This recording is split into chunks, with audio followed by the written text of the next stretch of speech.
Always. The only thing we have to Beer. is Beer. itself. Beer. So many choices. Only no function beer well without. Woohoo! Beer!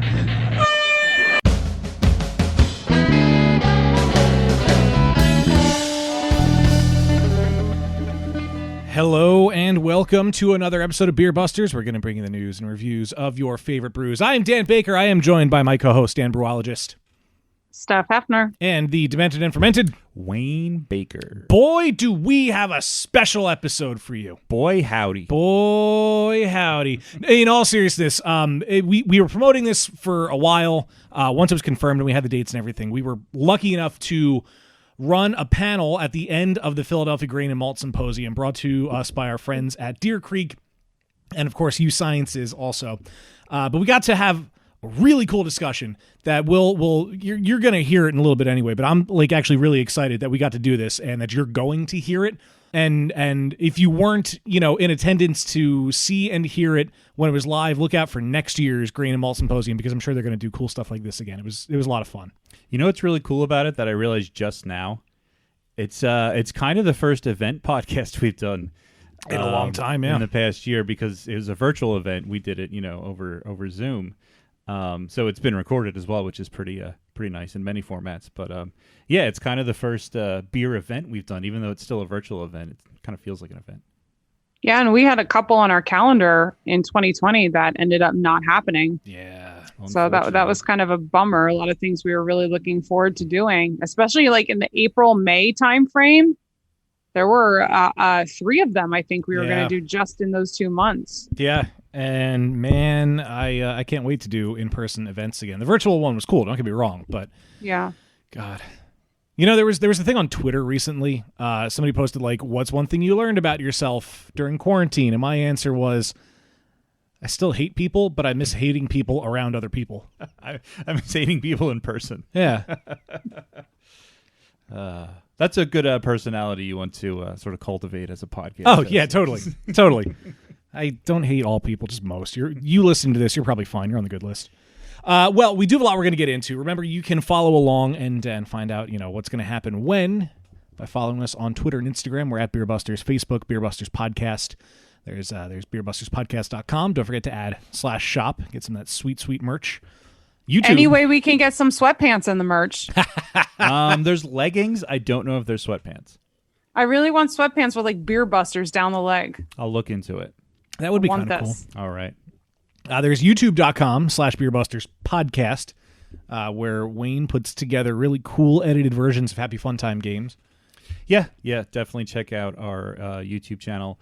And the Grain and Malt Symposium event that you are about to hear was also, the video of the Zoom call was recorded, so we're probably going to throw that up on our YouTube channel as well. So if you're listening to this, you're already going to hear what it looks like, or hear what it sounds like, but you can see what it looks like. Hear what it looks like. Look, taste what it feels like. Oh, God. On our YouTube You can see channel. the pizzas we made. That's true. Yes, you can see the pizzas. That's one reason to watch the video. Yes, it definitely is. And, of course, one last website we have to tell you about, if you don't already know, patreon.com/beerbusters, where you get access to things like Last Call and something that may or may not officially be named Blockbusters. Who knows? Yeah, we've been publishing a bonus, not just segment, but a whole different podcast. It's still just the three of us. Yeah, I like how it's we're going to make this 20-minute segment. And what is the first one? An hour and 20 minutes? Well, you remember when we started this years and years ago, we were an hour. Now most of them average 2 hours at least. Yeah, episode 1 was 30 minutes. Yeah, that's all don't it needed to be. Don't ever listen to it. Yeah, don't go back. But yeah, if you're a patron on Patreon, look out for it. If you're not become a patron, like we always say, as little as $1 a month gets you access to all the bonus content, including Blockbusters. There is probably by the time you're hearing this 2, maybe 1. Yeah, we'll see what happens. Episode out. There is definitely 1 out. There's possibly 2. If the second one's not released by the time this episode gets released, it will be out shortly. Yes. And if you didn't hear last time when we announced that we were going to do this, it's basically, and I'm sure you can tell from the name, it's the three of us who just drink and talk about a movie. Each different episode of Blockbusters is us talking about a different movie. And you're not going to find out what it was unless you become a patron. at patreon.com/beerbusters. Yes. Well, We enough. talk about other stuff too. Well, yeah, that's just like the main focus of it. It's this is a beer podcast, but obviously, we talk about other stuff. I kind of look at it as we pick a movie to talk about as a way to like keep having something to do to keep doing it. But we'll probably talk about a bunch of other stuff too. But it's a lot more loose. We talk about beer because we drink beer while we're doing it too. So there is still beer content if you're interested, but there's a lot of other cool stuff too. But I think enough about talking about stuff that will have happened in the future or may have happened in the past. Here is something that has definitely happened in the past. Our pre-recorded segment. Yes. Now for the Philadelphia Grain and Malt you Symposium. get to enjoy this, and hopefully you get to enjoy. Hopefully you do enjoy it as much as we did doing it. Well, hello and welcome to this wonderful happy hour that we have lovingly named Three Guys, a Girl, and a Pizza Place. We figured And beer, of course. We figure it's been 2 days of lengthy discussions about grain and everything that could be involved with it. So we're going to do just a sort of laid back happy hour to cap it all off. My name is Dan Baker. I am 1/3 of the force that would be Beer Busters. We are a Pennsylvania themed beer podcast. We release bi-weekly episodes. And part of the reason we have our fancy microphones is because we are recording this to be released as part of an episode that should be released next Friday. That is the 19th, I believe it is. Yeah, so if you want to be able to hear all this and relive it again in the future, you can find Beer Busters wherever there's podcasts. Like we said, we'll be releasing this segment as a podcast episode, so look out for that. Yes, and I'm joined here by my co-host and brother, Wayne Baker, as well as virtually with Steph Hefner, our triumphant third beer buster that we have there. We have a panel of guests that are heavy hitters in the local beer and food environments, and we're going to get a pizza demo that I believe Mark may have mentioned earlier, but it's going to be a pizza dough demo from Jeff Michaud, who is part of Osteria, which is an Italian restaurant here in Philadelphia. But to introduce the rest of the panel, we have Dan Hirschberg, who is from Workhorse Brewing in King of Prussia. We have Dane Shirey, who is one of the co-owners of St. Boniface Brewing in Ephrata. And we have Tom Baker, who is the owner of Earth Bread and Brewery, also here in Philly. I would like to thank everybody for joining us, and I can't also go without introducing our sort of panel co-host, Nate Kresge, who is from GK Visual in Harrisburg. Going. So, right at the top here, Nate, Dan told everybody about us here at Beer Busters. Why don't you tell everybody about GK Visual? We are a video production company in Harrisburg. We produce the series Poured in PA. It's also a documentary film. If you have it, you can check it out on Amazon. The series is released on YouTube. You can check that out. We release episodes. I think we're up to where are we at? 15 episodes on YouTube right now. So you can just type in Poured in PA. Has everything to do with Pennsylvania beer, craft beer. We travel the state, constantly looking for new stories. As these guys are doing the podcast, we're also going to be trying to work this into an episode in the near future too. Yeah, so our topic of conversation for this happy hour is kind of loosely themed around what the brewing industry has done in response to COVID, which has been a hot topic on our podcast, as you can imagine, for the past year. But we wanted to focus more on the positive side and talk a little bit about how breweries have adjusted to the situation and found new and innovative ways to conduct business that maybe they wouldn't have thought of before, or interesting new programs that have arisen as a result of the changes you may have had to take in response to the pandemic. So we want to talk about COVID, but we want to talk about the bright side, the silver lining, and also what we think the brewing industry is going to look like moving forward after this disruptive period that we've had. Now I know we're in about 10 minutes. We're gonna throw over to that pizza demo with our friend Mark Brault and Chef Michaud. So I thought we could real quick, while we have a little time, why don't we start with a question about food and specifically about pizza? And for that, I'm looking at the other Dan here in the meeting, not my co-host, but Dan from Workhorse. I know you guys partnered up with Pete's Famous Pizza and did like a beer and pizza combo deal early on when you guys started doing delivery and stuff. You want to talk a little bit about how that partnership arose and how you think that's going to continue into the future? Yeah, sure thing. Well, thanks again for having me, guys. It's great to see a lot of familiar faces and enjoy a happy hour beer while my wife takes care of my kids. So I guess I'm winning this deal for sure. We had actually hoped to open a full service restaurant right around April 2020. And as you mentioned, COVID kind of got in the way on that front.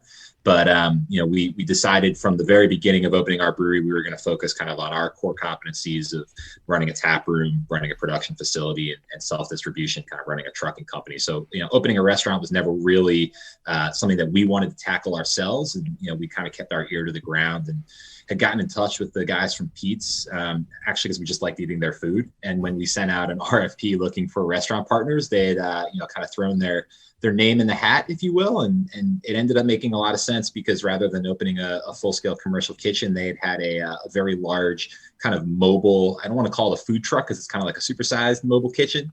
But they said, listen, we'll park it there permanently. We'll run the kitchen out of that space. And, that way there's a little bit of flexibility in case things don't go according to plan. We don't have to worry about making a huge investment. But thankfully, we opened this last fall, and it's been great ever since. So it's Workhorse Pizza and Kitchen. We're excited to be able to offer food service 7 days a week. It's great for our customers who, they didn't always want to leave after 2 beers, but, can't really eat or drink without eating. So it ended up working out great for us. And, they've been a terrific partner. They've also got a whole assortment of Greek items on their menu because they have a Greek restaurant in Philly as well. So it's always nice to have a gyro or some Greek nachos with a nice cold beer.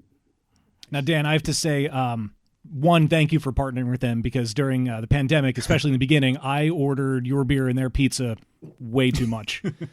More than I should probably admit, but there was a lot of really good pizza and a lot of good beer going through this house and my stomach and liver. So thank you for that.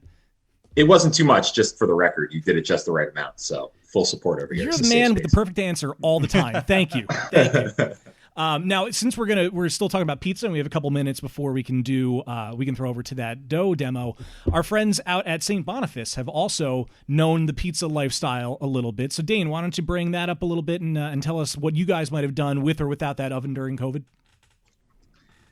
Well, thanks for having us, guys.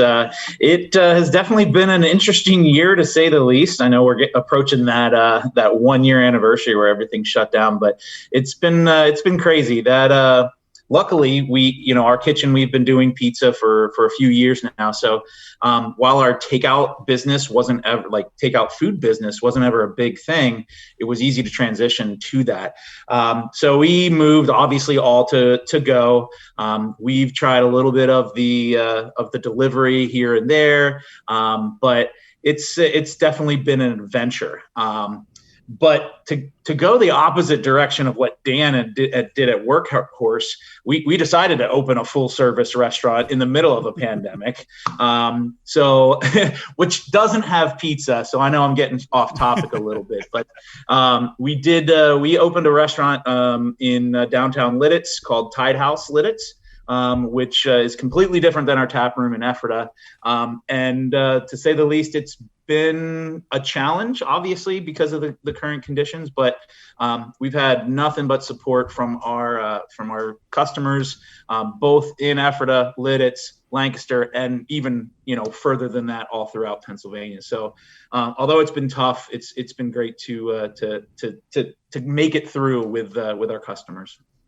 So when we came up with the topic that we were going to talk about pizza and beer, of course, one of the first people that came in our minds, with all of us being from the Philly area, was Tom Baker from Earth Bread and Brewery. And Tom, thank you for joining us. I'm curious about, Tom, how things have been at Earth Bread, and have your pizza sales greatly increased during this time? And I think you guys are canning as well. So lots of great opportunities for takeout pizza and takeout beer during COVID.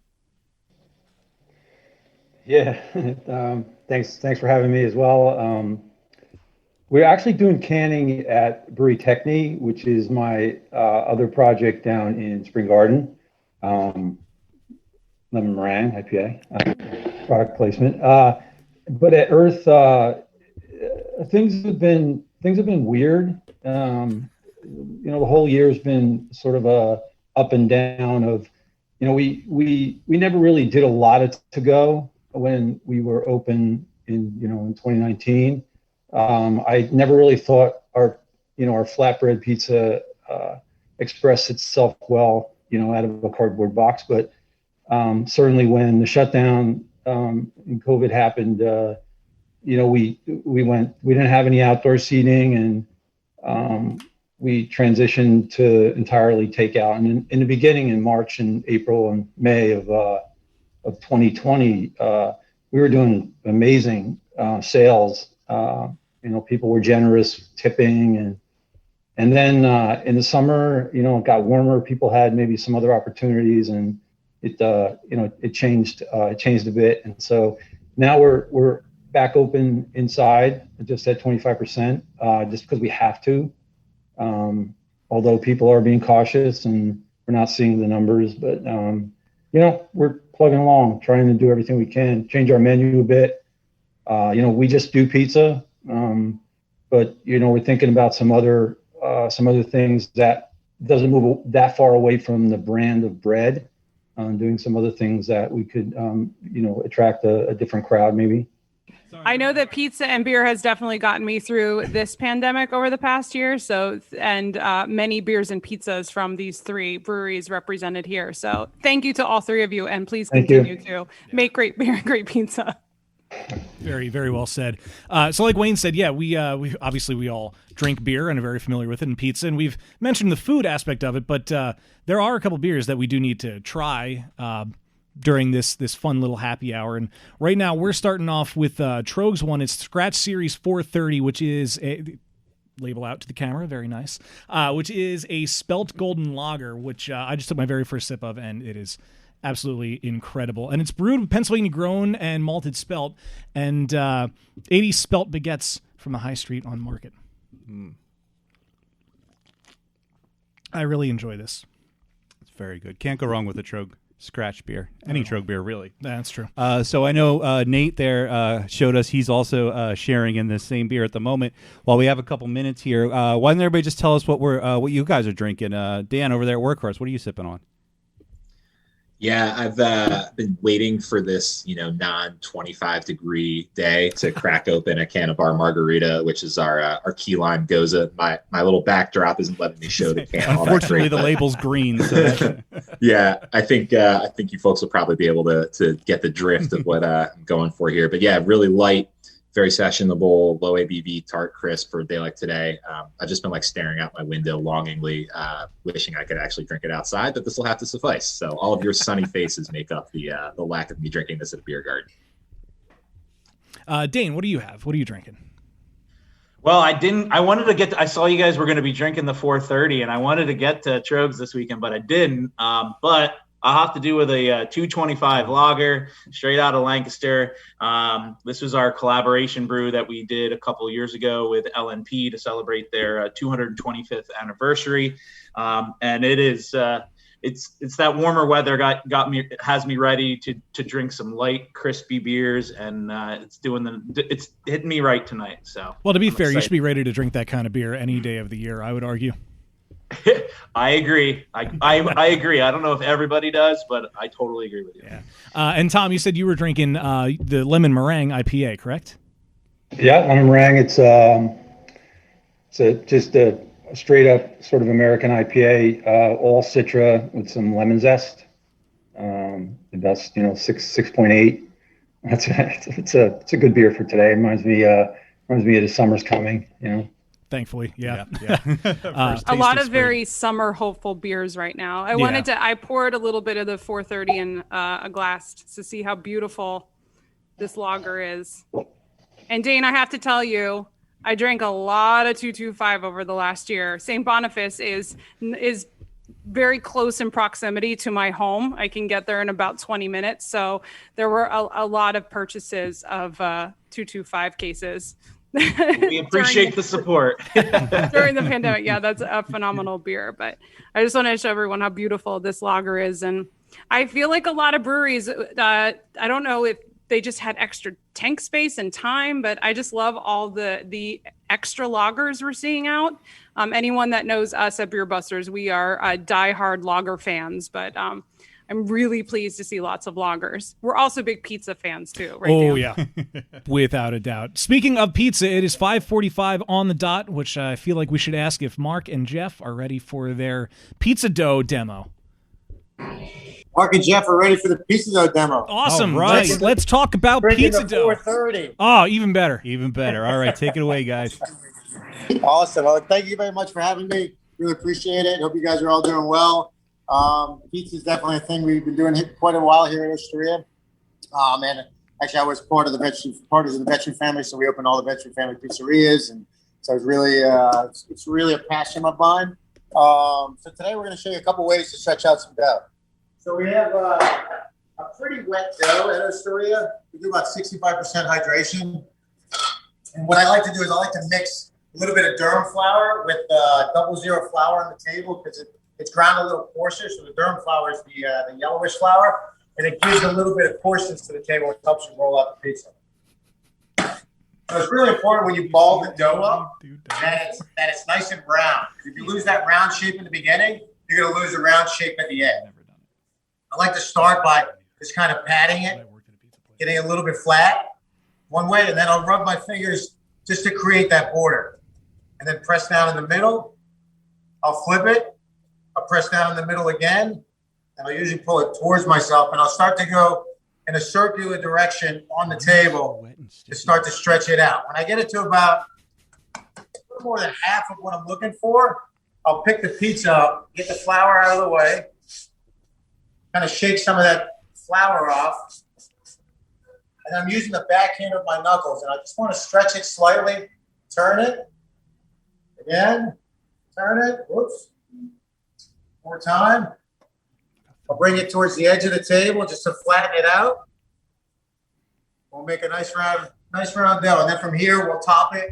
It's cheese, whatever your toppings want to be. You take a pizza peel, put it underneath, and it goes right in the oven. But it's really important not to squish down the crust because that will stop it from growing. When this pizza's in the oven and baked, you'll have a crust about that big. There's another way that people like to do pizza as well. I like to do that way because it keeps the pizza pretty even. And if you look at the table, again, one more time, Mark, you can see there's no like really thin spots on the pizza. Where it's really important because when there's thin spots in the pizza and you put it in the oven and you go to move it with the peel, they'll tend to rip.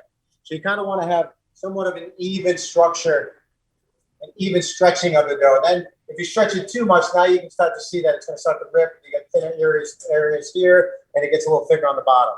So you just want to try to keep it nice and even. That's one of the key points. Another way people can kind of stretch pizza, a lot of people will start directly. They'll kind of make the borders. Make sure you keep it nice and round. Press down the middle, and then without stretching at all, they'll just start to work their knuckles around the edge of the crust. I didn't pick it up. You just keep working your knuckles around the edge of the crust, just stretching it slowly. It's going to have some nice elasticity, and then you can get the same effect. Good. You have a nice round pie. Make sure you get the air out of the bottom. That's why I like to bring it towards the edge of the table and push it back forward. I usually like to roll pizza dough on marble. It's a little bit easier. It doesn't stick as much to the marble as it does to the wood. But you make sure you get all that air out underneath. And try not to leave it on the table too long. If you put the sauce on there too long, then it'll end up sticking to the table and you'll have a hard time getting it on the peel. And those are the two main ways that we stretch the dough here in Osteria. I prefer to do the table stretch, which I'll do one more time. It makes it look easy, huh? So when you get a dough that has a bubble, this had a bubble on it. Don't worry about the bubble. You can just pat it down. The bubble will just disappear. It's like it'll pop to the other side. But those air bubbles are good. But you want to make sure you're pressing down the middle. I'll even give it a slap just to try to make sure that all the air is out. And then I'm using this part of my hand and this part to guide it. So this part's going out, this part's turning it. Out, turn. Out, turn. And I'll do that until I get about half to 3/4 of the way that I want to go with the pizza. And then I like to lift it up. You can slap it a little bit to get the excess dough off. And then you just want to give it a couple little stretches and make sure you get a nice round pie. And we do about 12, 13-inch pizza here in Osteria. And the flours we use here, it all depends what style of pizza you're looking for. We mix our flours with a high gluten flour, and then we use a low gluten flour, which gives us the time where we can ferment this dough for 48 hours, but it'll last all the way for about 120 hours without it deflating and not being able to use. And the longer you can ferment your pizza, the more digestible it is. The yeast really does its work. It gets to eat everything everything, all the food that's inside there. It eats all the flour, the water, and that helps the yeast. That helps the yeast grow. As it grows, it's producing. It's building all those, giving off carbon dioxide, giving all those bubbles inside the dough. So when you go to cook it, it gives it that last puff from the oven before it dies, which gives it that lightness and crispy crust.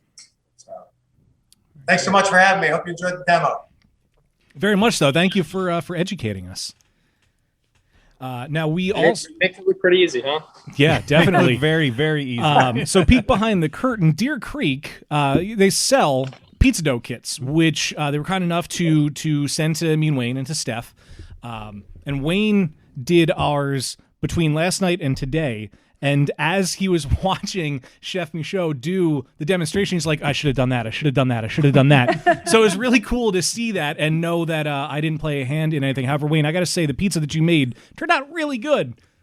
Yeah, I've just been taking my first few bites here because we wanted to play along and make our own pizza. And lots of places, like we mentioned, Deer Creek, a lot of breweries are selling pizza kits now. You can get mixes for doughs, a lot of different places. It's fun. It was a little nerve-wracking. It's the first time I've ever made dough from scratch. But it turned out pretty good. Mine didn't look, even my dough didn't look as good as Chef Michaud's, but in the end, it's edible and it's even a little bit tasty. So I'm pretty proud of myself.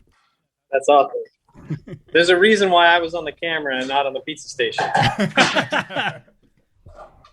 It's definitely a lot of work, but I feel like it paid off. I mean, my pizza is so pretty. Right? And it rose. We were a little nervous last night because we've made a lot of bread over quarantine. I feel like we're becoming, I don't want to say experts, but we're getting better at making bread. And this was the first time I've ever made pizza dough from scratch. So I was like, wait, we don't need to give the yeast sugar. Wait, why is it not bubbling? Wait. And I kept like all my history of making bread was coming to mind, but we were patient. We followed the very meticulous directions on the Deer Creek website, and it worked out. It's really pretty. I have to say, though, I don't know that I could do this every time I'm making pizza, because I could go to my grocery store and buy a frozen ball of dough. But, it is definitely... buy the pizza stuff. Yeah, well, that's true. We could just go to one of these amazing places and just get pizza to go. That would be a lot easier. But it definitely was fun, and I'm glad to have experienced it now. And who knows, maybe again, maybe not next week, but again sometime. Nate, did you make your own pizza or what? So I didn't tonight. I've been running around like crazy, but we have in the past, and we actually got the kids involved, and they had a blast doing it. And I thought for sure either I'd screw something up or the kids would screw something up, and it turned out great, and it was delicious, and we were all kind of shocked that it was edible. Even a bad pizza is still food. That's what I tell myself when I get bad ones. It doesn't need to look good. It doesn't look good. Yeah. Plus, if you have beer to wash it down, what can go wrong, right? I don't know. I can pinpoint the worst pizza I've ever had in my life. And don't worry, it was not on this coast. It was definitely the other coast in California. No offense, California. There's a lot of great stuff out there, but pizza's not one of their strengths. Maybe Deer Creek should branch out there and sell your dough kits and then just have like guidelines for use this sauce, use this cheese, and then you'll have a great East Coast pizza. Well, pizza definitely hits differently the more beer you have. So, and time of day, I should say, or time of night, that always has a factor in there too. This is true. Okay, now that I'm actually eating it, it may have been worth all of that time and effort. It's really freaking good. Well, and coming the flour coming from Deer Creek, at least now I'm going to admit that the rest of my ingredients came from ShopRite, so not a sponsor. I made my own sauce. I made sauce from scratch. But I knew I was working with a quality flour to begin with, so no matter how much I may have screwed up the process, I knew it was at least going to taste pretty good in the end. So, and it does. Very cool. Very good. There's a lot of local flour now. Small Valley Milling, Castle Valley. I know Jeff uses some local flour here at the restaurant. Very cool. Well, we actually happen to use Small Valley for our pizza dough in Ephrata. Awesome. Nice. Halifax, yeah. So just north of Harrisburg, in case you're looking for it. Cool. Yeah, I was just going to say, for any of you guys, the breweries, Earthbrand breweries particularly, do you source local grains and flours? Have you worked with any local grains for your pizzas and stuff? Yeah, currently we're just using King Arthur, but we used to use Spelt from Daisy, a small mill out in somewhere far, but in Pennsylvania. And we did that for a long time until just availability became an issue and we couldn't get enough flour to meet our needs. But yeah, I'm really intrigued by the Steer Creek flour. I'd like to try that out. Well, we can recommend it. Now, I know we still have a list of questions. We want to get back to the topic at hand. But while Mark is close by, we also have the 2 PA Pride beers to enjoy during the happy hour. There is the PA Pride, the Hazy Pale Ale was the first release. And then the Pilsner, which, of course, I was most excited about, literally my favorite beer style, was the second release. Mark, do you want to tell us a little bit about this line of PA Pride beers? And then, Dan, perhaps we can get back on our discussion. Sure, yeah. A collaborative effort between a lot of breweries in Pennsylvania, many of which that don't have any canning or packaging capabilities. So a way for people to come together, use some local ingredients, promote Pennsylvania beer brewers, and get some really tasty liquid in cans that can be sold for off-premise consumption, which has been a challenge for a lot of the smaller people this year. So yeah, we've done 2 versions of it, a Hazy Pale Ale and a Pilsner, and we'll see. It seems like it's been well received, and we may do a few more of these. Pennsylvania is good for a lot of things, beer, grain, but also collaborations. There's a lot of collaborations in Pennsylvania, especially in the beer industry, and it's cool to see this one. I'm excited to crack open this Pilsner. I'm excited for the Hazy as well, but I'm more excited for the Pilsner. Yeah, that's fair to say. I have to say, I like the artwork on it. You have PA Pride, for those who can't see it, PA Pride in an elongated Pennsylvania. You have the Keystone in there. You have the farm, but then you also have deer with the signature bantlers. Yeah, we snuck a few branding elements in there. The artist, Lindsay Hopkins, is actually from Massachusetts, does a few labels for some people close to us. We connected with her through a Locust Lane brewing company, actually. But yeah, she did a really nice job, and she's got some fun ideas for other variations of it for future styles, too, if we keep it going. I have to say, this beer is delicious, as I figured it would be, and it pairs very well with pizza. What beer doesn't? It's like you made it that way. Beer. Yeah.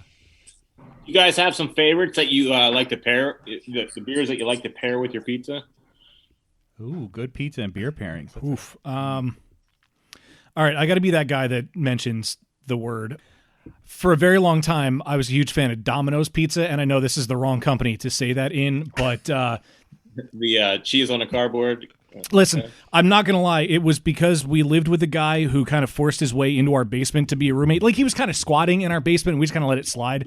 And instead of paying rent, he used his dad's credit card to order Domino's like 4 times a week. And I'm not exaggerating. It was 4 nights a week that he ordered Domino's for us. And Dad never said anything, so we just kept the Domino's coming. So for a very long time, I was diehard Domino's.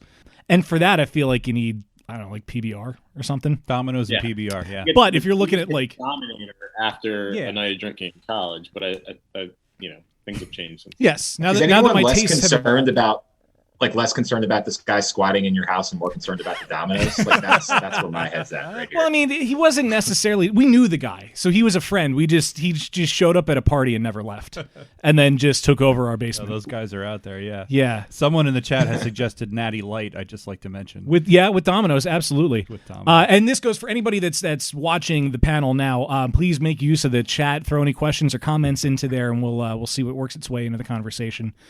But now that my tastes have evolved, I mean, if I'm looking at a really, really, really good pizza, I'm a fan of lagers and pilsners, something light, crispy, crushable, nothing too over the top hoppy, nothing to dominate the flavor too much. Because I want to be able to taste both of them, the pizza and the beer. I want some malt in my beer. I want to taste some malt. Yeah, it's fair. Yeah. This is one thing I don't think about too seriously, though. I'm realizing. Yeah. Like, I just really love pizza and I really love beer. So I'm just going to have pizza and I'm going to grab a beer. Let me ask this way. Have you ever had a beer that was terrible with pizza? No. The only beer that's terrible with pizza is a beer that's terrible by itself. Yeah. That's a good point. Good point. But why don't we circle back to the topic at hand? We probably should. Yeah. I'm going to spend too much time thinking about that. So we're podcasters. We're used to tangents. Right.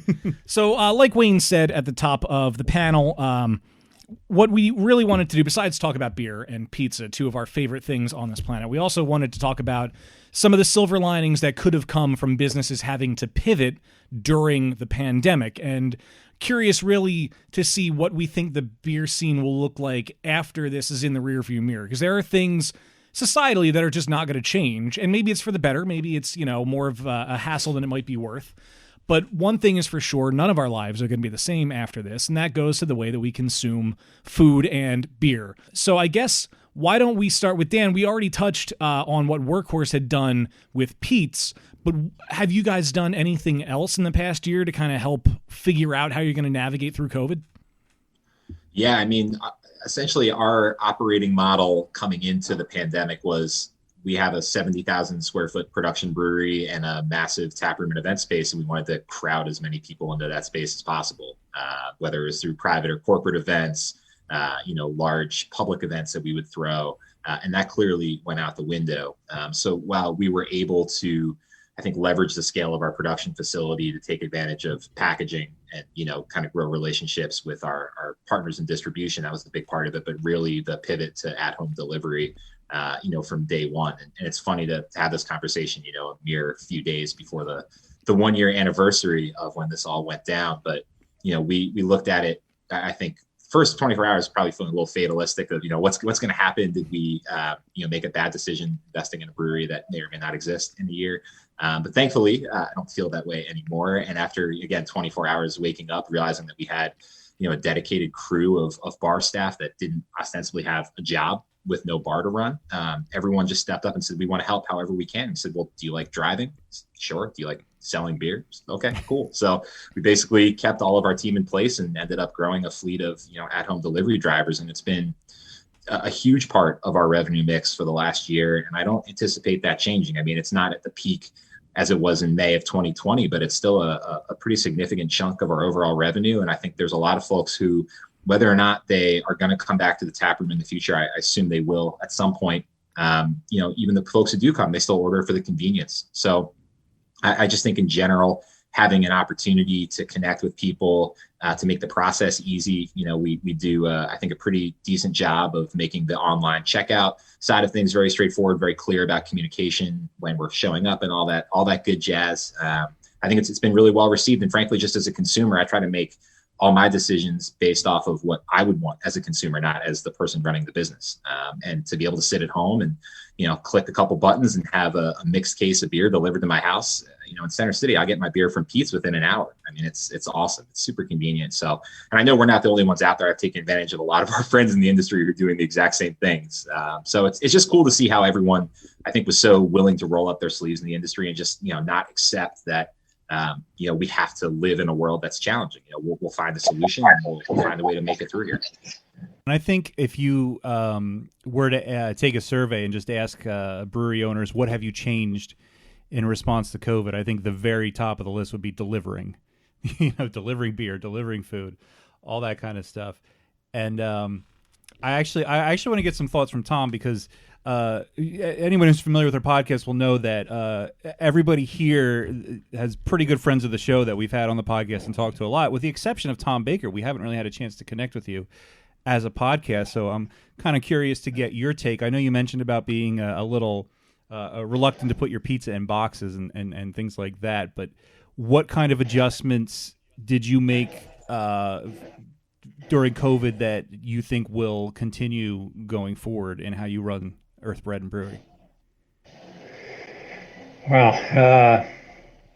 I think this isn't directly answering your question, but one of the big things I think that happened during COVID is it made my wife Peggy and myself at Earth really take a look at our staff. So with Black Lives Matter and with the pandemic and all that kind of stuff, like being able to keep people employed. Obviously, PPP money helped with that, but the focus to try and get everybody to $15 an hour, which we're working on and nearly there. Granted, I don't know what's going to happen after the money runs out if people don't come back, but I'm optimistic. I think pizza and beer, it's a great kind combination, and I think it's an easy sell. Again, I don't know if we're going to do too many things different. We've always tried to stay true to our vision of like what our brand was. We've had chefs that have come through our door that have tried to expand our menu to pastas and things like that, and we've been sort of resistant to that, trying to make our pizza better whenever we can. But I don't know. I think the to-go model is never going to go away. Or at least I think that's going to be the case, and we're gonna just have to figure out how to package and provide pizza to people that they're going to be able to take home and eat. I think that's still going to happen. So.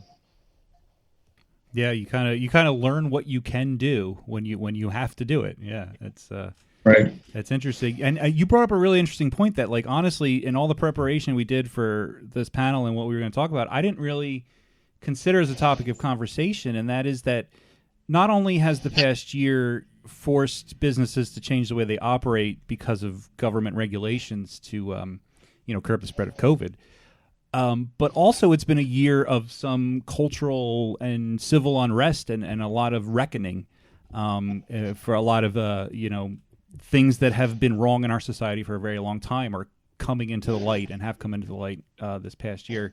So it's interesting that you mentioned taking a look at your staff and taking a look at how you can take care of people, how you can get people a good living wage, how you can do all that. So I'm actually interested for our other panelists here, how has COVID and the pandemic and everything else that's happened politically and socially otherwise over the past year changed not just what you do, but your philosophy and your approach to how you conduct your business? Have you changed your viewpoint on how you conduct business? And we'll go to Dane first because you haven't spoken for a bit. Yeah. Well, I think there's so many things going on at one time. It's you're trying to figure out, number one, how to survive as a business. You want to make sure that your employees are taken care of. And I think that has always been something that we have prided ourselves at St. Boniface, is making sure our employees are taken care of. We did whatever we could to keep everybody employed as long as we could, and try not to cut back hours, and it with the support of the community and our guests. Luckily we were able to do that, but it's tough to figure out which thing to focus on first, I guess, because if you can't keep the business going, then all those other things, and I'm not downplaying them, please don't take me that way, all those other things don't matter, because you're not going to be able to help anybody in your company survive. So yeah, we had to cut back hours, but we were still trying to pay everybody as their regular paychecks, and yeah, some of the government programs helped, but it is definitely it seems like one hurdle after another, and you have to unfortunately figure out one thing before you can take care of the other. And I don't know if that gives you enough of an answer or not. Well, it's essentially, it's you're laying down the track in front of the train, and your runway only gets shorter when things like a global pandemic happens. So yeah. I did also want to touch on that we're talking about sort of the social side of responding to 2020, really. Dan at Workhorse, I know you guys did the Workforce IPA, which raised money to benefit people in the service industry. You want to talk a little bit about that? Yeah. So I think some of what Dane was touching on too is this challenge of entrepreneurship and running a business in and of itself is literally impossible. Every single day you're putting out fires. There's no two way around it. It's one of the most, I guess, kind of like double-sided coins possible, right? You love being your own boss, having your own direction, and really growing your company with your team around you, but it is incredibly challenging. So that in and of itself is a hurdle, right? And then you add all these other factors you've just discussed. So our mentality was, what can we do that is kind of in our wheelhouse, right? Like, what do we do well, right? We have Nate Oline, who's our brewmaster, who's just brewing incredible beer. Like, let's let him make incredible beer. that we can put in the hands of people that people want to buy, and in turn use that money from those sales to benefit people in need. That was kind of like, let's not reinvent the wheel. Let's do what we do well. So the Workforce IPA really stemmed from, I think, our appreciation and kind of recognition that without the support of bars and restaurants, and a lot of those are fellow breweries too. Like there's a lot of breweries that put our beer as a guest tap, and those folks helped us grow our brand and kind of get our, our position in the market where people had heard of us. And, without them, there is no Workhorse. Without our customers, there's no Workhorse. So, we really thought, how do we support those folks? How do we help them through this fight? When we realized that we were going to make it through to the other side. And, Workforce was essentially our response. So we brewed this kind of a similar beer to our New England IPA, which is our best-selling beer, put it in cans and decided to donate $1 from every sale, whether that was the 4-packs out of our tap room or to our retail partners. Would go to the Restaurant Workers Community Foundation, which offered a number of different support mechanisms, whether it's through low-interest loans or direct payments to restaurants in need to help out. Because, again, our vision here is that whenever we do emerge on the other side, those are going to be, a key part of our growth strategy, but they're also, just as humans, they're places that, it's the first thing I want to do when I'm vaccinated. I want to go to a restaurant. I want to go out and see people and get a draft beer. Like I'm craving that desperately. So we really felt strongly about doing that. And we have a whole set of initiatives under the broader Raise Your Glass campaign. We have a couple other similar to the Workforce things coming out here over the next few months. We're partnering with a charity called Legacy of Hope on a beer that we'll be donating to cancer research. So it's something that it drew me to the brewing industry because of all the people who are on this call, panelists, participants, what have you, you guys know this industry is so collaborative and so willing to give back. It drew me as someone who had not previously been involved with it, and it's something that I think is really part and parcel of what Workforce will do moving forward. I have to say, I really appreciate the creativity and the positivity coming from our panelists and how they've kind of changed gears and just problem solved. But there's a lot of pressure on your shoulders as a business owner, especially right now. And I just can't help but think and perhaps appreciate how positive you all are. And I'm just curious, how have you managed to keep that positivity and continue to be motivated as a business owner during this time? Because I can't imagine it's been easy. Drinking beer and eating pizza, right? Isn't that what we were discussing? Like that's touche. When we were spitballing titles for this segment, and we have to credit Nate because he came up with the riff on the Two Guys and Girls on Pizza Place. One of the things I was trying to hone in on as a theme was that like tough times call for pizza and beer. Like, that'll get you through anything. We can use yours next time. All right. But yeah, Steph raises a really good question. I'd like to invite our other panelists to touch in on how you guys stayed positive through all of this. Well, I'll jump in here. I mean, it's been tough. It really is, to put it honestly. A lot of sleepless nights, a lot of waking up at 2:30 and thinking about it. What's the right thing to do? What's the best thing to do? Because sometimes those are two very different things. And along the way, it's draining as a business. It's draining because you're never, obviously in business, no matter what, you're never going to make everybody happy, unfortunately. But I've seen so much of both ends of the spectrum where you were trying to keep everybody safe and do what's right. And you have people who are complaining that you're doing anything, and people who are complaining that you're not doing enough. And it's exhausting, to say the least. And I don't know if other panelists have experienced that, but that I think is the most difficult thing, because you're trying to do what's best for everybody, and it's just not going to be good enough along the line. So you got to take the wins when you get them. You got to take the thank yous and the good emails that you get from people thanking for everything you do, and look at those instead of looking at all of the negatives. But it's tough. Yeah. Well, and you also have to remember that if the people out there who were cheering you on didn't outnumber those who aren't, you wouldn't still be in business. Like, you're obviously doing something right because you're still around, and everybody loves St. Boniface. But yeah, let's go to Tom. How have you managed to keep up that positive and motivation to just keep going through what has been a crazy time? Yeah, well, I mean, 2019 was Earth's best year, both both revenue wise and profitability wise. So I just think back to those times and think that people, yeah, I mean, we've been around for 12 years, and our business just seemed to be great in 2019. So I'm just optimistic that there's a bump in the road in 2020, but that people love what we do and they're going to come back. And I mean, I guess that's what keeps me thinking that things are going to get better. Yeah, and I think speaking for the three breweries represented here, you guys have all been around.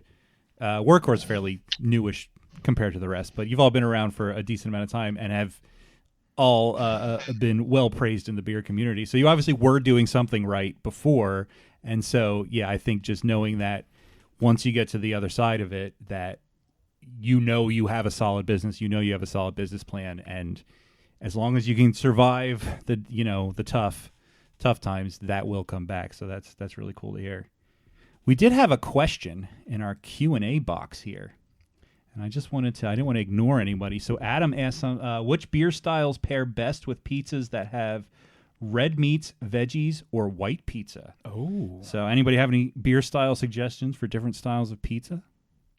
Well, I always stick with Garrett Oliver, and a good farmhouse ale pairs well with anything. Fair. But no, well, I can't speak to red meat pizzas as a vegetarian, but I do love myself a white pizza. Thank you for mentioning that. And I like mushrooms and tons of garlic on my white pizza.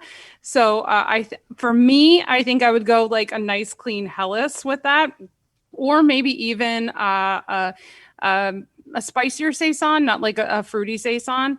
For a veggie pizza. Now, I don't know about you, Adam, but when I have a veggie pizza, of course, I put lots of spicy peppers on those pizzas because I like spicy peppers on my veggie pizzas.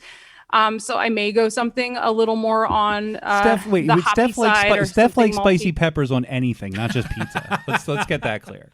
I mean, spicy is the best, but like I said early, like if you really love pizza, just pick a beer that you really love, and I feel like it's a good combination. But I don't know. We should go to the beer and pizza experts. Are there any recommended beers for specific types of pizzas? You have up to 30 seconds to think about it. I don't have anything worthwhile to contribute here. I'll say, I think it's probably, even the folks who have not met me, I should add the caveat that of the people on this call from a beer background, I'm guaranteed to be the least experienced and certainly probably the limited knowledge base as far as specific pairings. But what I will roll back on or lean back on is, traditionally when people are like, oh, you pair a red wine with meat or you pair a white wine with fish, right? Like those rules, they're there for a reason. You can fall back on them, but at the end of the day, you drink what you like to drink. So I know what Steph was saying, like any beer pairs well with pizza. I think you just try stuff. Like that's how I got into beer in general, and even opening a brewery, learning about all these different styles that Dave was brewing, some of which I'd never had. I was just, I'm going to try them and I'll see what they taste like. And if I like them, that's great. And if it's not traditional, it doesn't make me a bad person, right? It does, maybe a little weird. It doesn't make me a bad person though. So I would just suggest for Adam, like try everything. Try every pairing, see what stands out. And if you default to like a Vienna lager and a pepperoni pizza, like great, like that's awesome. Very traditional, no complaints there. But if you want to do like a milkshake IPA with like a Hawaiian pie, then have at it. Like that's your life. It's post-pandemic. So I'd say just try stuff. Good call on the Vienna lager. No, I second the Vienna lager. And I have to say, good Vienna with pizzas. Yes. The reason that I know so well that Vienna lager pairs well with a pepperoni pizza, Dan, is your fault. So thank you. Yeah, I'm sorry. I'm guilty there. Adam, this might be something for you and is kind of a shameless plug for us. Every year we have a guy on the show from a company called Craft Tastings out of the Lancaster, PA area. All he does is food and beer pairings. He is a genius when it comes to this stuff. And Dan, to your point about how, drink what you want when you eat what you want, his motto is there's no wrong answer. Just try something. Try it, see what works. If you like something, cool. If you don't, cool, whatever. You're doing your own research. You're finding your own path with it. And you can't go wrong when you're drinking beer and you got pizza. Well, guys, how many slices are usually in a pie? I understand there's probably different sizes here, but let's say we have multiple slices here. I think you could pair as many beers. Wait, you're supposed to share a pizza? Well, no, I'm not saying share. Let's do some experimenting. But yeah, here. like you can line up 8 different beers with your 8 slices or however many there are. That's my go-to. Is I believe a pizza should have 8 slices because I'm bad at cutting pizzas. That's an even number. That works. Yeah, it's just you got to cut a couple lines, hit a plate while you're at it. But yeah, I mean, you can set up whatever. The Vienna Lager is going to be good. A Pilsner. I mean, the Trogs really. Get a anything. flight. What's that? Get a flight. Of course. It's going to make me look like a beer geek or a pizza geek, but so my general thing is I'll drink any beer with any pizza, but there are certainly some, like if it's a hoppy IPA bitter, if you think about like what they'll suggest to drink with really spicy food like Indian food, they'll say drink an IPA. So I think IPAs are really good with any kind of pizza that has a lot of stuff going on, spice and so forth. And I think really carbonated, highly carbonated beers like Steph was talking about, farmhouse ales and stuff, they really go well with fatty things because it tends to lift the fat off your tongue when you're drinking. If you think about drinking bubbles like champagne or something, it tends to refresh your palate so you can get another bite. So those are my 2 insights anyway. It's perfect. Very good insights. Especially the carbonation factor. That's sort of like how the mouthfeel and all that kind of plays into it. I did want to, though. We are coming up on the close of our segment. I know we are a little loose on our out here since we are the last event of the day and end of the 2 days. So we do have a little bit of leeway, but we don't want to go too long. But I did want to bring up Adam, who asked about the beer and pizza pairings, also submitted another far more serious and substantial question that I think would be interesting to address and touches on what we talked about a few minutes ago. He asked about whether there were gatekeepers in the brewing industry that were preventing the industry from becoming more diverse. And if so, and I'm sorry that my screen is really far away if I'm not reading your words exactly verbatim, but what is being done in the brewing community essentially to address the question of diversity. Now, anyone watching can see all of us here. We're not exactly the most diverse panel to be discussing these things, but we do all have a little bit of experience in the industry. I know we over this past summer with the Black Lives Matter movement coming into the forefront, we did make an effort to try to highlight some minority-owned businesses, people of color. We could always do better. So I'm just interested in that vein, in the brewing industry in general as a whole. Do you think that, I mean, there are barriers to diversity. There are barriers to diversity in a lot of places in society, but do you think that those barriers are higher, lower than they used to be? Do you think the last year has changed that? And what do you think is happening positively in the beer industry to sort of address that? And anyone who has an answer ready to go, chime in. Or think about it for a while. Yeah, I mean, I'm happy to chat about this. I mean, again, I'm relatively new to the beer industry, just about 5 years here with this Workhorse project. So I can't speak historically beyond that or beyond my personal experience. And I think talking about personal experience, like that's one of the biggest things that, I tried to look in the mirror and say, was I as, receptive to diversity as I claim to be? Have I done what I say I should do?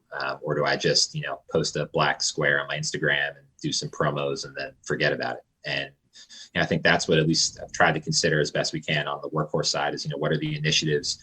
Again, going back to what we did with Workforce, where what do we do well? What can we do to support? I think it's giving the opportunity to elevate voices. I mean, we've did a partnership with Rec Philly, a really amazing creative space in Center City, where we basically started a sponsorship or a scholarship fund where we donated some money to help BIPOC creatives have the opportunity to fulfill their entrepreneurial dreams, like the opportunities that we've had. So it's not necessarily a beer related type of situation, but it's giving people the opportunity to have their voices heard and to essentially have a level playing field. And I think that's, societally speaking, is really the biggest first step, right? Is getting everyone to play in the same rules and making sure that advantages that, folks like myself have had are available to anybody who wants them. So I don't anticipate that any one individual, let alone anyone here hanging out, drinking beers with us, is going to be able to make the difference on their own. But I think what we can all do is try to take, those incremental steps to be receptive, to listen, to spend the time paying attention to this beyond when it's, de rigueur. It's you got to be aware of this well beyond when people are talking about it. So, it's one of those, like, we can't judge by what we're talking about today, but it's where are we in a year from now? Where are we in 5 years from now? What actions did we take collectively to make that happen? So, hopefully we can circle back in a few years and feel like we've made that progress and we're not just saying the same thing over and over again. Very well put. Very well put. I agree wholeheartedly. Anybody else have anything to chime in with that? I don't know. Dane, Tom. I was just going to say, definitely, it starts with an awareness, but we have to make steps from that awareness. There could be, and I think Dan hit it on the head here, a lot of talk about it, but you have to be thoughtful when you're making decisions about the shortcomings, the historical shortcomings of our industry. It can be all over the news. It can be all over everywhere. But unless there's steps going to be taken to change it, then we're going to be back at the same spot. Before there was any awareness of brought to the issue. So we've mentioned kind of the past year and how we've all been affected and things that your businesses have done to pivot and try to, survive and innovate ways to get your products to your customers. And as a beer consumer, I can say that I appreciate all that has been done in that front. And we kind of mentioned it a little bit earlier. We wanted to think about not only ways that you have pivoted, but if you think anything that you have done will stick around or what you think will be crucial to your business in the next 1 to 5 years that you have learned from the past year. I guess, Tom, why don't we start with you? Is there anything that you think that you guys have done from the past year that may stick around, that you may keep through going into the near future? Just the to-go model and trying to, like I mentioned earlier, trying to refine and make that a better experience for people. I don't think that's going to go away. I'm optimistic that people will want to come back in to restaurants, and it seems that way. But I think I think in the near term we can't really rely on that. So I think we're just to go beer. We're doing the canning, getting making beer more accessible to people that want to just take it home. I think you're definitely right about people wanting to go. And I know, Dan, you kind of said something earlier. You can't wait to just go have, a beer at a place or just go to a restaurant and, exist in a restaurant. Once it's clear and safe to do so, I'm going everywhere.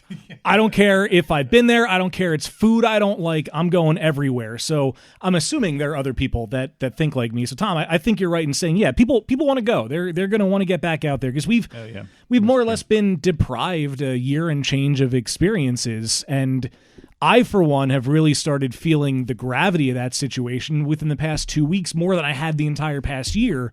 And I can't wait to get out there. I can't wait to visit all of your breweries again, to even just, I don't even know what. There's so many things that I would want to do and places I would want to go that it's just all just crowding my brain and I can't articulate. I literally had this daydream vision the other day.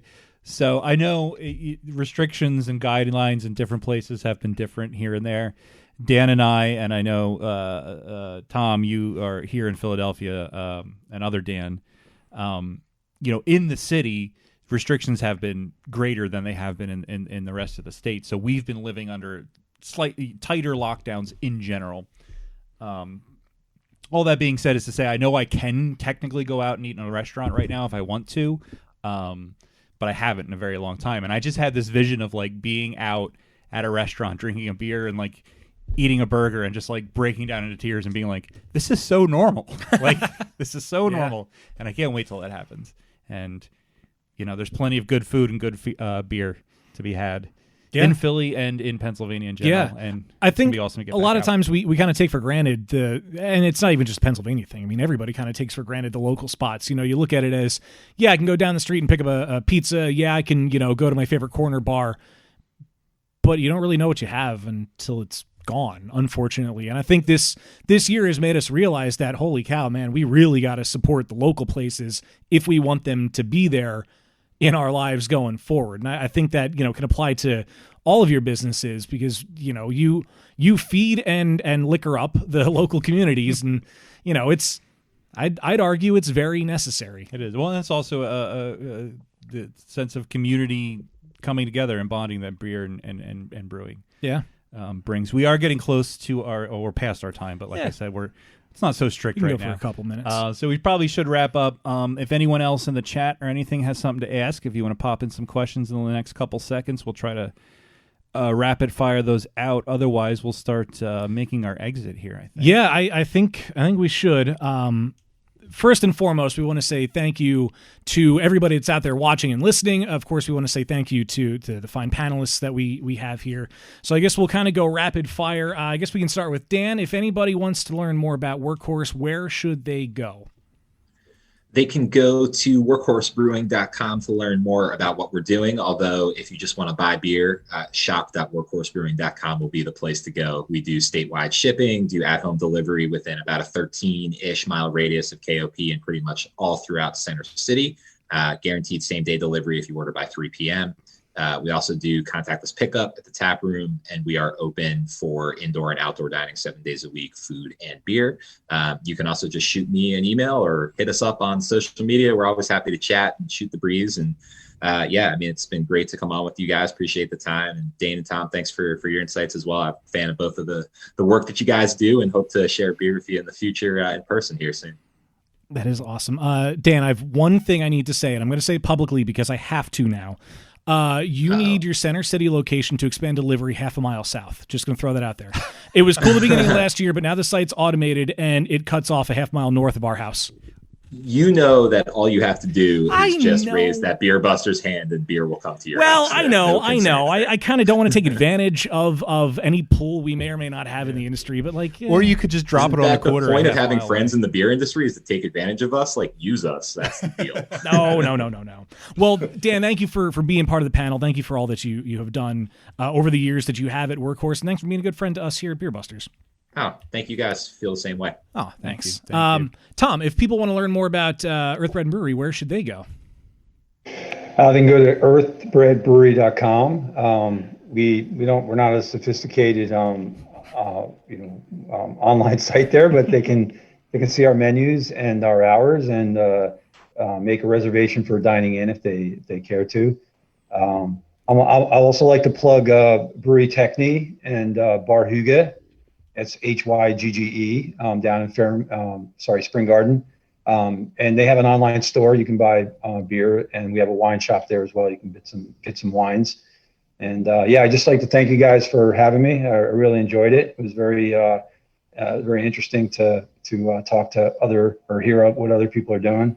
And thanks. Yeah, of course. Thank you for joining us, and I'm glad we could finally connect. It's very long overdue. So thank you for chiming in. Yeah, same here. Dane, of course, that leaves St. Boniface. Where can people go to find more about your projects? Well, head on over to stbonifacbrewing.com. We also, you can check out our what's going on in Lidditz at tidehouseliditz.com. It's a full-service restaurant over there, serving all PA liquors, wines, and our beer right now. 24 lines. We'll probably have some room for some guest taps once draft accounts start coming back a little bit more. So that's something to keep in mind. But we're based in Ephrata. So if I don't know where the majority of our viewers are coming from, if you're in Philly, wander out to Amish country and visit us in Ephrata or Lidditz.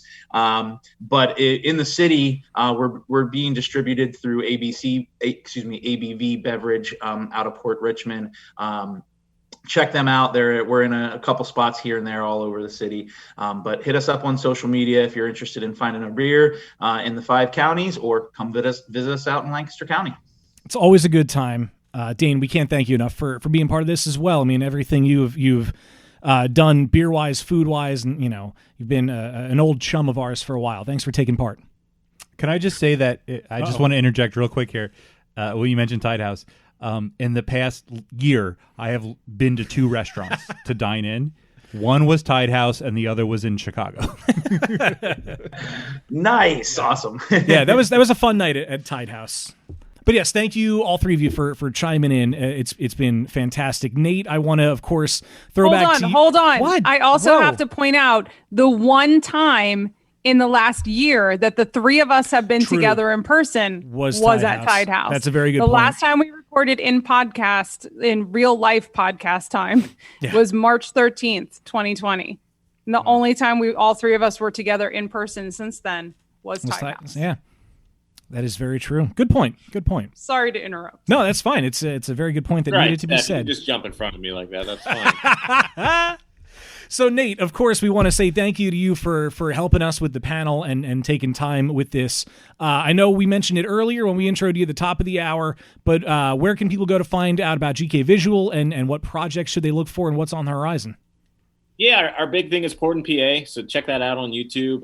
It's Port PA on everything, Instagram, Facebook, Twitter, and the best thing you can do for us is subscribe to our YouTube channel. That's the way you'll find out when a new episode is released. All our panelists here have been in episodes. Tom was in our film. And I got to jump in here real quick. I'm looking at these guys, and I'm just realizing, like, these are 3 of some of my favorite summer beers. So, like, the Lemon Meringue, the Pollinator, and the Pina Colada beer from Workhorse have all made it to the beach with me. I actually found a Pina Colada the other day and still had sand on it. So, did you drink that beer? Still, it wasn't terrible. Did it hold up okay? Yeah, I was impressed. Man. So thank you guys. This has been a lot of fun. We also need to make sure that we give a sincere thank you to Deer Creek, people that have been close to our hearts, very close to the beginning of our podcast. So we love them, and thank you for asking us to be a part of this amazing 2 days of content. We also want to thank you, Sciences, and everyone else that has been involved in the Philly Grain and Malt Symposium, and we're really proud to have gotten to be a part of this closing event. So thank you guys very much. Yeah, this has been amazing. Yeah, I'll hop on the thank you wagon here too quick. Thank you, everyone, for the work on the happy hour. Really nice, fun way to end 2 full days of programming. A lot of people contributed. A lot of people behind the scenes too, who are still managing the Q&A and the chat. And thank you for making it the event that it is. So cheers. That's a wrap for the symposium.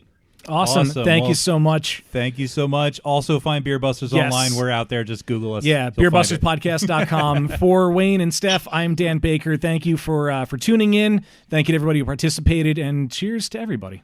Say, Yvonne, remember when I said I'd have to send away to NASA to calculate your bar tab? Oh, yeah. We all had a good laugh, Mo. The results came back today. You owe me $70 billion. This episode is brought to you by Quip. What's Quip, you ask? Well, Quip is modern oral care brand that designs beautifully simple electronic toothbrushes. They're going to deliver affordable brush heads every 3 months on a dentist-recommended schedule to you. That way you don't forget to replace your toothbrush and you end up using that little crummy, bristles or worn-out toothbrush that the dentist gave you a year ago. They're going to tell you when you need a new one, and they're going to get it delivered to your door. They partnered with dentists to translate all of the dental mumble jumbo into pretty straightforward oral care tips that you will understand.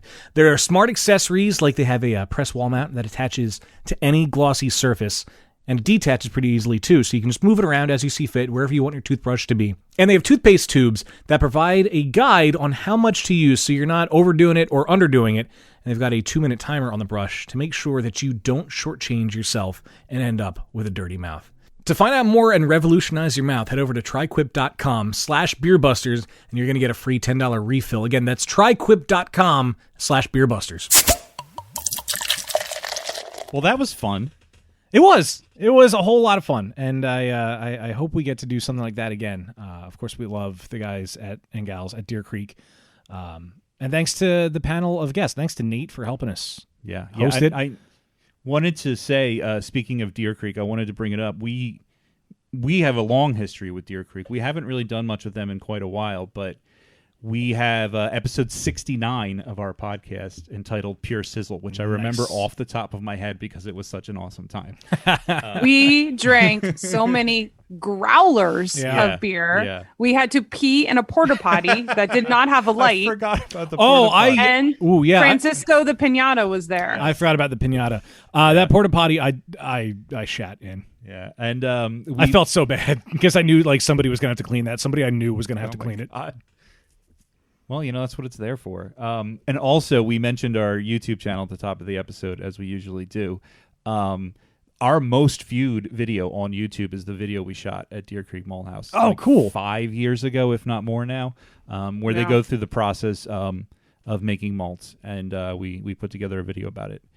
So if you haven't seen it, go check it out. It's a little old, but it's still worth a look. Yeah. Again, that is youtube.com/beerbusters podcast. There is one other item of business we need to get to before this episode wraps.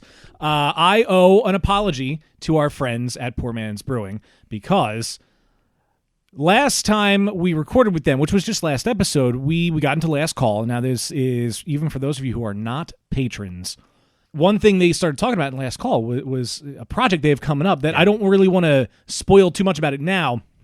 But Ryan and Mike were telling us about this really cool thing that they're going to start doing. Going to really kick into gear this year. And I totally forgot to insert it into the episode until Wayne went to edit last call from that one. And it's like, hey, did you ever do that? And I was like, no, I fucking forgot because I suck. Well, here's that. And again, sorry to you guys at Poor Man's, but hey, we're getting the word out like we promised. Hey, Ryan, you know what we should come back and talk about sometime is the Lancaster Brewers Guild, though. Oh, yeah. Yeah, we should probably mention that a little bit. If that's all right with you guys. The Lancaster Brewers Guild? Have at it. Sure. Yeah, so we started probably about 5 months ago. We had our first meeting for a Lancaster Brewers Guild. So if you guys have ever heard of the Pittsburgh Guild, we're kind of piggybacking off of the same thing they did. So our goal is to bring kind of a more central organization for all of the breweries in Lancaster County that want to participate. So our goal is to have a Lancaster Beer Week, which is a little different from what you would think of when you think of like what Harrisburg used to be. So it's going to be more central events at the breweries instead of kind of like tap takeovers at bars for that week. The goal is to have that kind of end going into Lit It Spearfest, with that being like a Sunday event. Our goal is to do Monday through Saturday of that. Then we also want to start a passport program with an ale trail sort of thing for every brewery that wants to be involved. Aside from just those things, we really want to this year have probably 4 or 5 collab beers that are split up between the breweries that are involved, so we can use those funds to kind of influx cash into the guild. Actually, me, Mike, and Mike are all involved in that. Mike is our secretary, Mike King. Yeah. Mike Brubaker is on the board he's our chairperson for special events. And then I'm actually the president of the guild, more or less by default because nobody else wanted to fucking do it. So our goal this year is, we've had this idea kicking around for a long time, and Ryan's finally jumped in and was the one who got it moving. There's a bunch of us in Lancaster County who want to promote Lancaster County breweries, which I think we're all pretty amazing and stack up against some of the, most of the other kind of big brewery-centric places. I think we stack up just as well as some of the others. And Ryan was finally one of the ones who grabbed it, by the balls, so to speak, and was like, we're going to do this. So without his leadership of saying, hey, let's actually do this, it would still be just an idea amongst a bunch of breweries. So he's being somewhat humble there and saying, I'm the president by default, but he's the one who actually got it moving, which is pretty cool. And I think it's going to be a huge thing for promoting Lancaster County breweries and just Lancaster brewing scene in general. I think it's going to be pretty awesome. There are a lot of phenomenal breweries in Lancaster and the Lancaster area. So yeah, I'm totally behind all of this. Oh God, I hope it happens, and if and when it does, I will fucking be there. It's definitely happening. We've filed our paperwork for our nonprofit status. We're just waiting on basically all of that to come back so we can be a nonprofit organization, and then we can start having the breweries pay their dues. And we already have our website in development. So it's definitely happening. It's just a matter of getting things in. There's some pretty amazing statistics behind Lancaster County in general when it just comes to beer. I mean, they used to call Lancaster Little Munich for basically the amount of breweries that used to be here. And we're approaching, if you factor in the breweries that are set to open in 2021, we're close to 28 breweries that are active and currently trying to open in Lancaster. It's pretty amazing for being as small of a place as we are. That's awesome. That's so cool. It's pretty amazing. Second or third in the state, right? Yeah, exactly. Yeah, third in the state, only behind Philadelphia and Allegheny. Gotta represent Philly. A lot more population than what we have. Yeah, population-wise, that's fucking incredible because Philly and Pittsburgh are huge. Lancaster, you never really think of as like, it's not the most populous area, but there's a lot of really cool things that happen there. I recently have been warming up to Lancaster as a whole. Like, it just used to be this thing that was there, and I went a few times. But, like, there's a lot of cool shit in Lancaster. There's a lot of really cool shit in Lancaster, including beer. And it's good on you guys for wanting to do Lancaster Beer Week, because I feel like there's a lot of people that could benefit from that kind of thing. Breweries and consumers. That's fucking amazing. Yeah, we're definitely really excited about it. Let us know how we can help and be a part of it. Yeah, what she said. For sure, yeah, definitely. I'm really excited for Lancaster County and the Brewers, and I think that this is a really cool project. So I'm excited to see what happens with it, and I'm excited to help them promote it in the future. Yeah, and I'm sure as time goes on, we'll get more details about it too, because this was kind of, off the cuff, and we were talking about it at the end of a long night of podcasting. But it is going to be very exciting to see what happens down the road, because we know, I think, pretty much all of the breweries in the Lancaster area. There's some in planning that I don't think we've connected with, but yeah. Yeah, and everybody there makes, fantastic beer. I would argue the Lancaster area is one of the better brewery areas in our immediate geographic area. Yeah, it's up and coming. It's exciting. It's a new spot that's even, after a year of nobody really being allowed to do much, I think still has a lot of potential. Yeah, so I think it'd be really cool to see what happens with that. Now, we did also want to quickly mention, kind of going back to the Grain and Malt Symposium, that we are still drinking some of the beers that we were talking about there. Now, obviously, we recorded that a different day, so these are not the same We didn't cans stop of beer. drinking since Tuesday. I mean, some of us have. We've just been doing this the whole time. I actually did not have a drink yesterday, and it felt weird. Different story for a different day, I suppose. I'm not sure how to respond to that. So in the panel, we did mention early on in that panel that we were drinking one of the Trogs beers, Trogs Scratch 430, which was a delicious lager. Oh my God, it was so good. It was funny, and I don't know if it was before you sat down on the call, Dan, but Steph was saying that she didn't have any of it left, and I was like, we don't have any of it left either, because we already drank all of it. It was incredible. I mean, going into it, if Trogs' name is on it, it's going to be a good beer. And Lord knows we are partial to our lagers. Yeah, and their Scratch series is always really cool to check out. Yeah, really cool stuff that they kick out just on like a one-off basis. Did anything ever, I'm sure it has, but I can't think of it, did anything ever graduate from Scratch to permanent? Yeah, we had it way back in the day when we recorded at Trogs.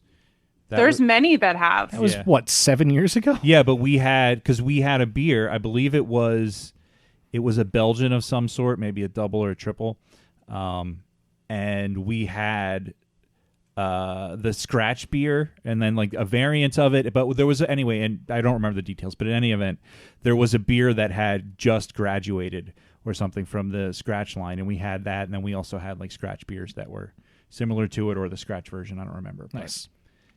So yes. Okay, good. Thank you for remembering that, because I most certainly did not. But the beer was delicious. If you can still manage to get your hands on some of it, they are canning it, which is how it got to us. Grab it. It's definitely worth it. We are also drinking right now. Wayne and I have a can open each of the PA Pride Pilsner, which I think we mentioned we were drinking that night in the panel. However, we didn't really talk about it. As I figured I would, love this. It is light. It is crisp. It is crushable. Are there any more buzzwords I can hit? I mean, it's a Pennsylvania beer. They consider it a Bohemian style lager. Yeah. Uh-huh. And it says a light, bright, refreshing Pilsner made with local Violetta 2-row barley from Chester County, hard red winter wheat from Chester County, and a generous addition of Czech Saaz hops. made in Pennsylvania by Pennsylvanians for Pennsylvanians. I love it. Yeah. No, it's really tasty. That This would is be, definitely a beer that's right up our alley. That would be a better tagline if this state didn't have so many syllables. It actually rolls out off the tongue nicely. Yeah, once you say it. Well, we're pretty used to saying Pennsylvania as well. So this was the one this is the second PA Pride release. This one came out in November. And the first PA Pride release is a hazy IPA, 5.7%. It's a hazy sessionable pale. Oh, they call it a pale ale, made with local organic spelt from Dauphin County, 2-row barley from Chester County, and generous late additions of Cascade, Citra, and Simcoe hops. And when you open the can, it is like a hop explosion. You can smell it without even bringing the can up to your face. Can you smell it? Actually, yeah, you're right. It is. I mean, I did just shove it up to my nose, but it is. It is definitely a hop explosion. You can tell. Whew, man, almost what you're in for. This is and good with too. With the hops they chose, it's really reminiscent of like back in the day of IPAs. It has that flavor and aroma that we're used to from like the IPAs of 6 years ago, but it has like the haziness and the creamy mouthfeel of the IPAs of today. I'll admit, I didn't pour it into a glass. I only drank it out of the can the other night, so this is my first time actually seeing the beer. Oh, that's another benefit to watching the video version. At one point, we displayed the Pilsner PA Pride, so you could see its beautiful color. Yeah, that has some haze to it. The haze crazed kids will love it. Yeah, it is exactly what Steph said. I was exactly thinking the same thing. It's like that old school hop profile, but with the new school mouthfeel and sort of that pillowy, milkshakey essence to it. Agreed. Which is, what people like. I'm really looking forward to the future releases of PA Pride. I'm excited to see what other styles they choose to feature. But I think it's also a really cool way to highlight all of the great local products that come from Pennsylvania, specifically malts, I guess, in this case, and also to showcase what Pennsylvania brewers can do. And Deer Creek, they're a talented bunch of people there.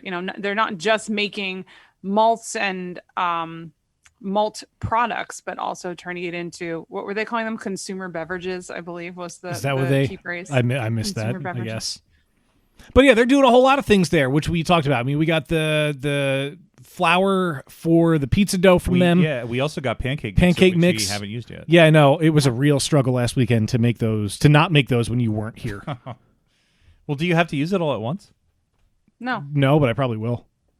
Oh. No, you're absolutely right. I don't know. I didn't want to dig into it without, Yeah, I hear you. I don't really think I made breakfast at all last week. No, I did.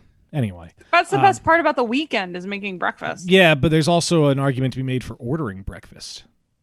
You must not be able to make breakfast like we can. Oh, no, I can make a damn good breakfast. I'm perfecting my veggie omelet game. You just lack the effort and fucks? Sometimes, yeah. Okay, fair enough. Usually my routine is Friday night is some kind of leftovers before we start recording. Friday night, Saturday, exactly. Party. Saturday, I usually order breakfast. Saturday night, I order dinner. Sunday is when I make my veggie omelet. Out again. Sunday's when I make the veggie omelet, and then I make dinner too. You song ninja'd him, and this is what happened. That was good. So yes, I'm sure you've heard us talk about it. You've heard us talk about our friends at Deer Creek many, many times. We can't thank them enough for being such good friends of the show and for also thinking to include us in such a cool event like the Grain and Malt Symposium. And I hope you enjoyed that, and I hope you check out Deer Creek for everything that they're bringing to you. You may not know when you consume something that is Deer Creek involved in the mix. And if you want to buy some yourself, go to their website, Deer Creek Malt House, and check out all of the products that they have that you can order and have shipped right to your house. And then you can make your own pancakes and pizza dough and enjoy your own consumer beverages. And if you are one of those people that post pictures of things you make online, obviously tag them, but tag us. I want to see it. Yeah, add us, bro. Add us. Yeah. In fact, the places you can add us, Twitter and Instagram, we are at Beerbusters. Facebook, you could go to Beerbusters Podcast. There's also beerbusterspodcast.com. You can't really post anything there, but when you go to beerbusterspodcast.com/shop, you could then brand yourself with our sweet, sweet merch. Don't forget patreon.com/beerbusters, where you get access to Last Call and what may or may not continue to be called Blockbusters. And wait and see till the letter comes in the mail. YouTube.com/BeerBustersPodcast. Yes, and also on YouTube.com/BeerBustersPodcast, you can learn more about the malting process from which all these products we were talking about comes from. And that is true. Our popular video on that channel. That is very true. Well, unfortunately, this does bring us to the end of another episode of Beer Busters, and the board isn't working the way I wanted to, so we're going to fix this in post. Well, thank you for listening. As always, it's cool knowing that you guys are listening to this out there. Give us a rating and review if you feel so inclined, whatever podcast service you are using. Do that for all the podcasts. Well, hey, I am Dan Baker, joined by my co-host, Dan Brewologist.